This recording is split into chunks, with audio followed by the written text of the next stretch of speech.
रुख करते हैं बहावल नगर का। वजीर आला पंजाब मरियम नवाज शरीफ की हिदायत पर जिला बहावल नगर में निगहबान रमजान पैकेज हकदारों की दहलीज तक पहुंचाने का सिलसिला जारी और सारी है। डिप्टी कमिश्नर जुल्फकार अहमद भून, डिस्ट्रिक्ट पुलिस ऑफिसर नसीबुल्लाह, अरकान सूबाई assembly chairman committee Chaudhry Zahid Akram, Chaudhry Kashif Fansota, Ghulam Murtaza ने बहावल नगर में निगहबान रमजान पैकेज के तहत फूड हैम्पर्स की तकसीम का जायजा लिया और अपनी निगरानी में तकसीम करवाए।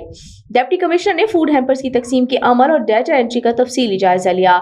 इस मौके पर डिप्टी कमिश्नर जुल्फकार अहमद भून का कहना था कि वजीर आला पंजाब के निगहबान रमजान पैकेज के तहत जिला भर में 52,293 से जायद गरीब और मुस्तहिक घरानों में फूड हैम्पर्स उनकी दहलीज पर मुफ्त पहुंचाए जा रहे हैं।